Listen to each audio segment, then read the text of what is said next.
On peut peut-être vous demander de reprendre un exemple que vous évoquez dans votre livre sur votre pratique par rapport au niveau d'exigence que vous avez décidé à un moment d'élever, notamment dans le rapport avec les parents, en vous confrontant avec les parents. Oui, moi, par exemple, sur la tricherie, par exemple, je suis quelqu'un qui n'a jamais laissé passer ça, ce qui m'a valu beaucoup d'incompréhension. Donc, je cite dans mon ouvrage l'exemple quand même d'une jeune fille que j'ai prise en flagrant délit de tricherie, et donc j'ai eu les pires ennuis avec le père de cette jeune fille, et je suis par curiosité allée voir quelle était sa profession. Il était expert comptable, et donc ça m'a laissé sans voix. Enfin, je veux dire, bon, mais au fond, c'est là où nous avons cette disjonction qui est forte. Et puis par ailleurs, je me suis rendu compte aussi que les parents ne se rendaient pas compte à quel point aujourd'hui les enfants contestent absolument tous les fondamentaux de l'école.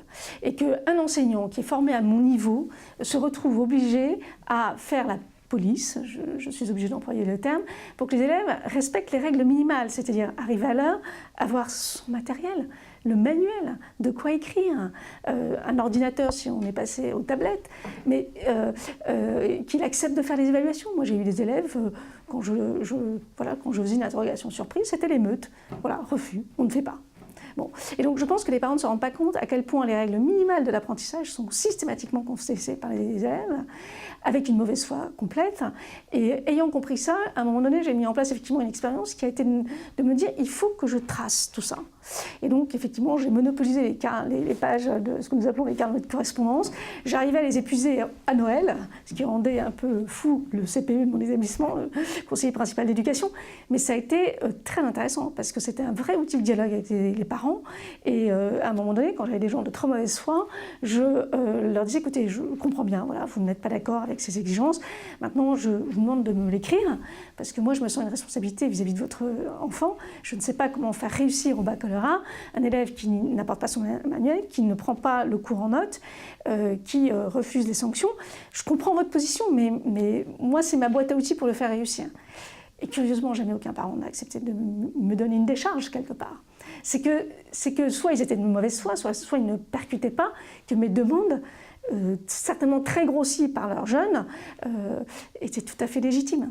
Et je pense que ça, il faut le comprendre. C'est que, bon, et ça m'amène quand même à autre chose que j'ai percuté, je pense, de façon assez importante, c'est qu'on ne peut pas non plus écraser les parents. Je crois que moi-même, pour avoir été parent, je me suis rendu compte à quel point, finalement, tous les repères que nous avons aujourd'hui pour élever nos enfants sont centrés sur le bien-être de l'enfant, son épanouissement personnel, etc. Et le parent est conçu comme finalement quelqu'un qui accompagne l'épanouissement de son enfant. Et cette dimension qui est lui apprendre à vivre en collectivité est complètement évacuée de tous les discours des spécialistes. Psychiatres, psychologues, éducateurs, etc. Quand vous allez consulter quelqu'un sur les problèmes que vous rencontrez avec votre enfant, tout est centré sur le bien-être de l'enfant et comment l'aider à se sentir mieux. Et au fond, on ne se sent plus investi de cette mission qui est de lui apprendre à vivre en collectivité.